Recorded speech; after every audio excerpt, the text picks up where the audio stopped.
বুঝলে? দুঃখ করে কোনো লাভ নেই, নতুন করে কাজ শুরু করতে হবে। কি টাইপের কাজ করবে? কি টাইপের কাজ বলতে দেখো, অনেক টিপস ট্রিক্স আমরা তো নিজেরাও দিয়েছি, হ্যাঁ, তারপরেও তো আমাদের চ্যানেল উড়ে যাচ্ছে, ডিমনিটাইজ হয়ে যাচ্ছে। কী টাইপের কাজ বলতে খুব বেসিক থেকে ভাবো যে মানুষ কি চায়। এখন ইউটিউবের মূল গেম হচ্ছে কি বলো তো, মূল গেম হচ্ছে যে তোমার যদি ওয়াচ টাইম হয় তাহলে তোমাকে কেউ ফেরাতে পারবে না, প্ল্যাটফর্ম থেকে কেউ হটাতে পারবে না। মানে মেন হচ্ছে watch time. Main watch time. যত ইউটিউব টিপস আছে আর ট্রিক্স আছে আর যা কিছু ভাইরাল বলো, সব কিছুর একটাই কারণ, সেটা হচ্ছে ওয়াচ টাইম। আর ওয়াচ টাইম তখনই হবে যখন পাবলিক তোমার কন্টেন্ট দেখবে। হ্যাঁ, তাহলে পাবলিক কি দেখতে চায়, অডিয়েন্স কি দেখতে চায়, দর্শক কি দেখতে চায়? কেননা দোকানদার পেঁচা আর খরিদ্দার লক্ষ্মী। তো এখন টাইম তোলাটা তো সবচেয়ে কঠিন ব্যাপার, তাই না? সবচেয়ে কঠিন ব্যাপার। টেক ভিডিওতে তো মানে কি বলবো, টেক ভিডিও এখন কি, টেক ভিডিওর মধ্যে তো কোনো এন্টারটেনমেন্ট নেই। টেক ভিডিও কেন দেখবে? ওয়াচ টাইম কি করে হবে? তো ওই জন্য কি হচ্ছে যে ব্লগ চ্যানেলগুলো কেন চলছে? ব্লগ চ্যানেলগুলো এই জন্য চলছে যে তারা নিজেদের লাইফস্টাইলটাকে দেখাচ্ছে, তাই না? আর এখন কি হচ্ছে, এখন হচ্ছে তোমার সিরিয়াল ছেড়ে মানুষ চলে আসছে তোমার ইউটিউবে, ইন্টারনেটে চলে আসছে, টিভি মানুষ কম দেখছে। তো ব্যাপার হচ্ছে মানুষ যা চায়, জীবনের কথা বলো, জীবনের কথা বলো, দৈনন্দিন ঘটনা বলো, যা মানুষ রিলেট করতে পারে সেই বিষয়গুলো নিয়ে তুমি কন্টেন্ট বানাও, ঠিক আছে? টেক কন্টেন্ট এখন আর কেউ দেখছে না, আর যদিও দেখছে, যেগুলো পপুলার চ্যানেল তাদেরই দেখছে, তোমার আমার কেন দেখবে, তাই না? তো ব্যাপার হয়ে গেছে কি, ব্যাপার হয়ে গেছে এটাই যে কখনো কখনো অডিয়েন্সকে বোকা বানাতে নেই। অডিয়েন্সের কাছে সত্যি কথা বলে, এই যেমন তুমি কদিন বানাবে, হ্যাঁ, যেমন তুমি আগে ভিডিও বানাতে, ঠিক আছে, প্রপার ড্রেস করে, হ্যাঁ, অনেক ক্ষেত্রে মেকআপ করে। এখন দেখো তুমি স্নান করে এখনো তুমি খাওনি, ঠিক আছে, এখন তুমি খাওনি, এই যেতে যেতে আবার চলে এলে যে আকাশটা মেঘলা করেছে, ছাদে একটু বসি। এগুলো কি? এগুলো হচ্ছে তোমার সত্যিকারের জীবন দর্শন, সত্যি ঘটনা। তুমি নাইটি পরে বসে আছো, তাই না? কিন্তু এটাই সত্যি। এখন পাবলিক কি চাচ্ছে? পাবলিক চাচ্ছে যে তুমি সরল স্বাভাবিক জীবনের ঘটনা দেখাও, জীবনের ঘটনা বলো। তো আমি তো ওই যে চ্যানেলটা শুরু করেছি, আমি কি সত্যি ঘটনা, যে জগতে অনেক ঘটনা ঘটছে। শিলিগুড়িতে একটা ঘটনা ঘটলো, সেদিন তোমাকে বলছিলাম না, যে একটা নাবালিকা স্কুল ছাত্রী, তো তাকে নিয়ে একটা মানে অব্যবহৃত একটা ঘরে চলে গেছে, তারপর একটা দুর্ঘটনা হয়ে গেছে। তাহলে কি ওই ঘটনাটা মানুষের কাছে পৌঁছনি কেন? কেননা পলিটিক্যাল বিভিন্ন কারণে কি করেছিল, ওই খবরটাকে কভার করতে দেয়নি সাংবাদিকদের, কিন্তু সেটা সোশ্যাল মিডিয়ায় চলে আসে। ওখানে স্থানীয় একটা ছোট পেপারে জিনিসটা বের করেছিল, যেটা সোশ্যাল মিডিয়াতে মানে শেয়ার করে এবং ভাইরাল হয়ে যায়, এবং শেষ পর্যন্ত সেই আসামিটাকে ধরে, ঠিক আছে? তো এগুলো কি? এগুলো জীবন থেকে নেওয়া সত্যি ক্রাইম স্টোরি। হ্যাঁ, ক্রাইম, কিন্তু ক্রাইম তো দেখলে হবে না। ওর সঙ্গে একটা মেয়ের, একটা নাবালিকা একটা মেয়ের জীবন নষ্ট হয়ে গেল, ফুলের মধ্যে একটা মেয়ের জীবন নষ্ট হয়ে গেল। তো মেয়েটা কি? মেয়েটার একটা সমাজের গল্প। আবার কি, আবার হচ্ছে এই যে ক্রাইমগুলো ঘটে যাচ্ছে, যাতে অন্যান্য মানুষরা তারা তাদের বাচ্চাদেরকে সাবধান করতে পারে, বা টিনেজার যারা, তারা যাতে ভুল না করে।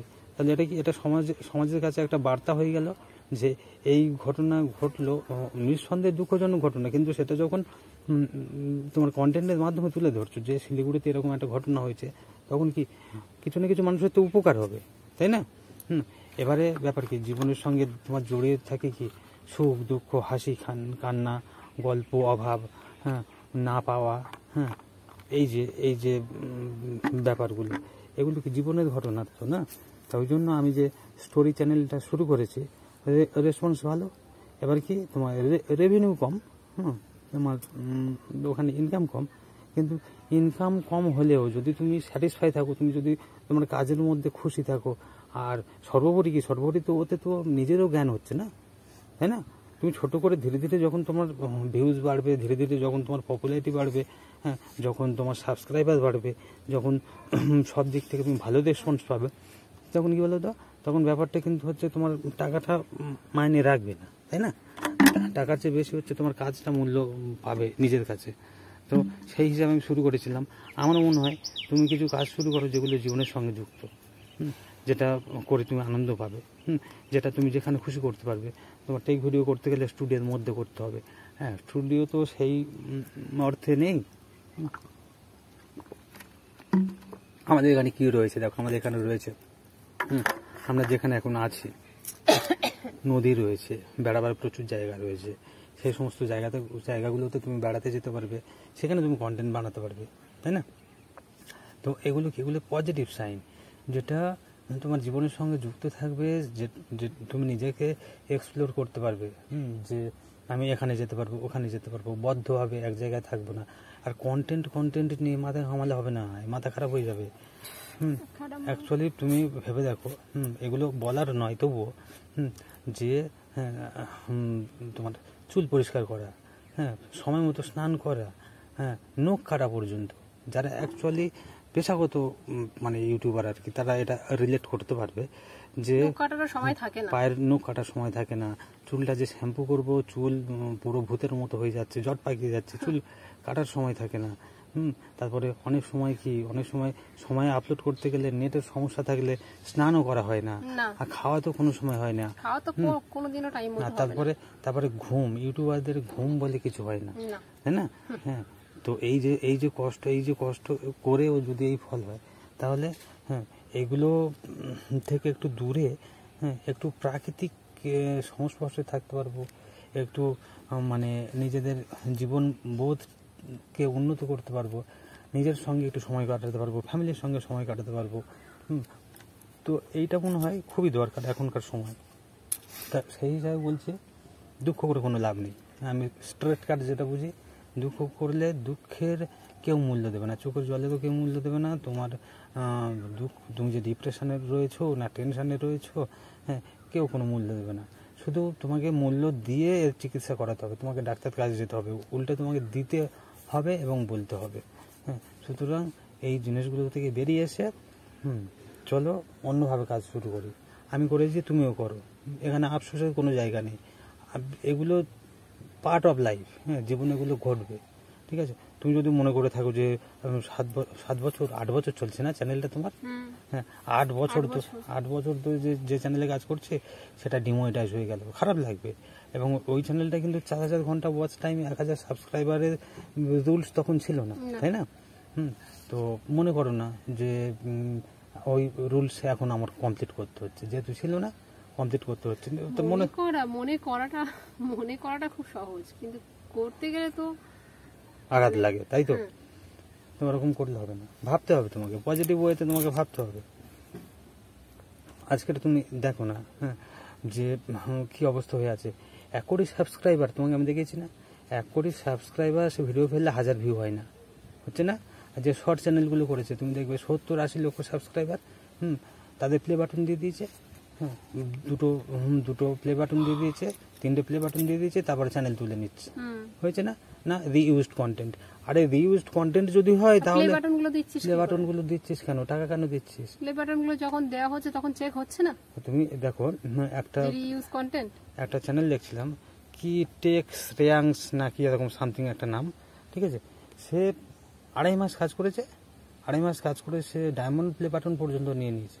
তারপরে তুলে নিয়েছে না, তারপরে তুলে নেবে বলেছিল, ঠিক আছে, কিন্তু তারপরে আবার সে অন্য কন্টেন্ট চেঞ্জ করেছে, আগের কন্টেন্টগুলো হটিয়ে দিয়েছে।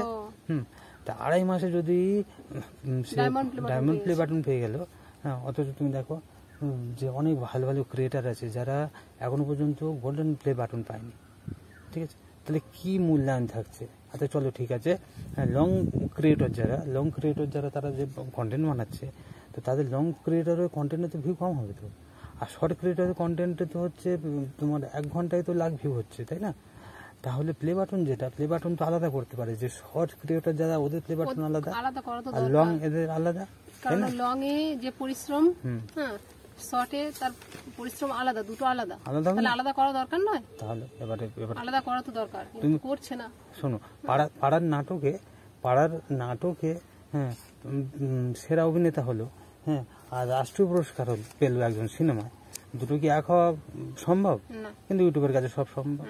শর্ট ক্রিয়েটর, তারপরে আবার কারোর প্লে বাটন 100K কমপ্লিট হলে একটা প্লে বাটনের জায়গায় দুটো এসে যায়, আর কারোর হচ্ছে 5 লাখ কমপ্লিট হয়ে যাচ্ছে তার প্লে বাটন আছে, কিন্তু বলা যাবে না যে ইউটিউবের মাথা খারাপ হয়ে গেছে, বলা বলা যাবে না, ঠিক আমরাও আছে? বলছি না। ইউটিউবের মাথা খারাপ হয়নি, ইউটিউব পুরো একদম প্ল্যানিং এ কাজ করছে। হ্যাঁ, যাকে দিয়ে নিজের প্ল্যাটফর্মটাকে কি আপডেট বের করে আর কি করে, মানে একটা তো ঠিক আছে। আমি একটা চ্যানেল আমার মনিটাইজ, আমি আর্নিং প্রুফ আমার আছে যে আমি আর্নিংও পেয়েছি। হ্যাঁ, এবারে কি সেখানে হয়তো ওয়াচ টাইমটা কমে গেছে, হ্যাঁ তার মানে এই যে তাকে আবার হচ্ছে ওয়াচ আবার টাইম, সেই প্রথম থেকে সব করতে হবে। সে তো প্ল্যাটফর্মে আছে, সে তো নিজেকে প্রমাণ করেছে। না তোমার না গাইডলাইন আছে, না তোমার স্ট্রাইক আছে, কিচ্ছু না নেই, তোমার ভায়োলেশন কখনো আছে, আসেনি, না তোমার ভায়োলেশন আছে, তা কিছু নেই। একদম ফ্রেশ চ্যানেল। তা ফ্রেশ চ্যানেলে এই ধরনের করছে কেন?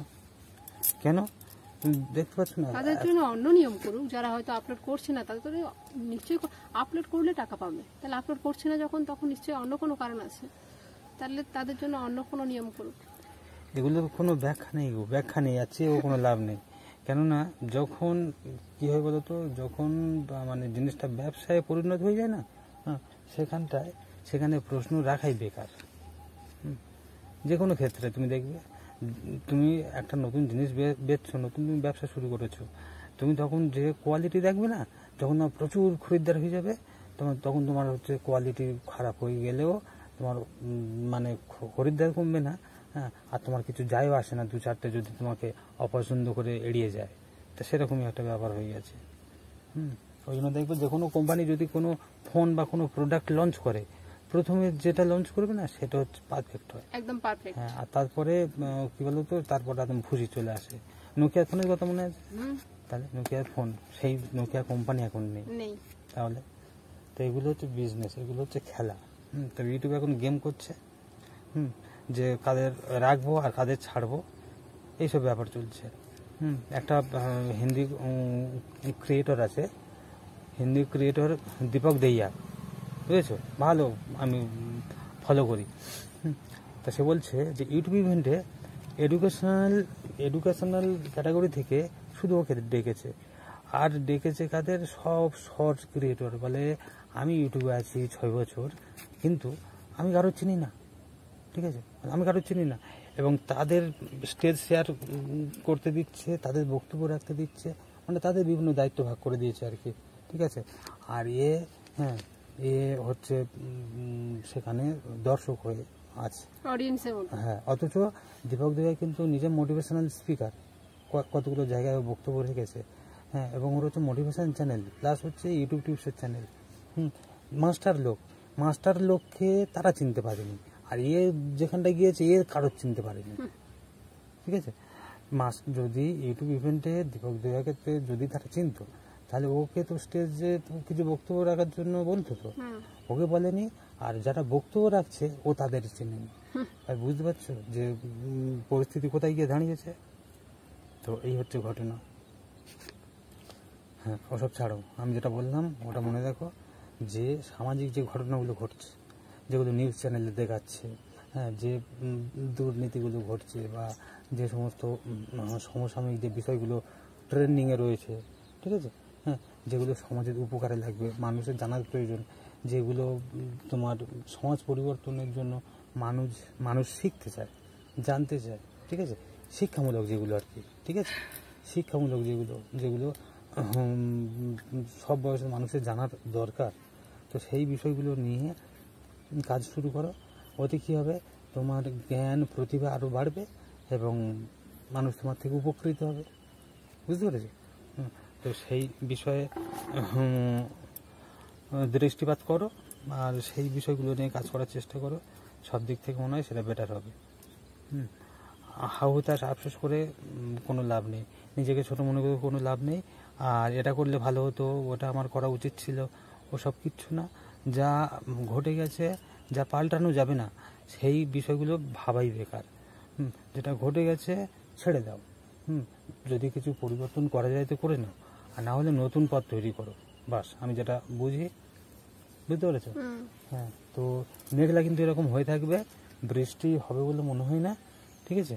হ্যাঁ, আর তুমি যত চোখে বৃষ্টি ঝরাও না কেন, কোনো লাভ নেই। গিয়ে এক বুক নিঃশ্বাস নাও, খাওয়া দাওয়া করো, আর নতুন কাজে নেমে পড়ো, বাস। সমস্যা থেকে দুঃখ থেকে, ডিপ্রেশন থেকে, বাধা থেকে বেরিয়ে আসার সবচেয়ে সহজ উপায় হচ্ছে এই যে তুমি কাজ শুরু করো। যখন কাজের মধ্যে থাকবে সব কিছু ধীরে ধীরে ধীরে ধীরে বিলীন হয়ে যাবে। তাই জন্য কাজ করাটাই আসল। যদি তুমি অতীত আঁকড়ে পড়ে থাকো, অতীত কি, অতীত থেকে তোমার শিক্ষা নিতে হয়, কিন্তু অতীতকে আঁকড়ে পড়ে রেখে আফসোস করতে নেই। অতীতকে নিয়ে তুমি যদি বর্তমানে টেনে আনো তাহলে কি হবে, বর্তমানটা থাকবে না, বর্তমানও অতীতময় হয়ে যাবে। সুতরাং নিজের কাজ করো, নতুনভাবে কাজ করো, নতুনভাবে পথ তৈরি করো, নতুনভাবে প্ল্যান করো, নতুনভাবে নিজেকে মেলে ধরো, নতুনভাবে আয়নায় নিজেকে দেখো, বাস। হ্যাঁ, সব কিছু নতুন হয়ে যাবে। বুঝতে পেরেছ? অনেক বড় মোটিভেশন হয়ে গেল। হ্যাঁ, এবার চলো, বৃষ্টি হবে না, বসে লাভ নেই। হ্যাঁ, বিকেলে হয়ে গেছে। চলো খেয়ে নেবে, চলো ওঠো।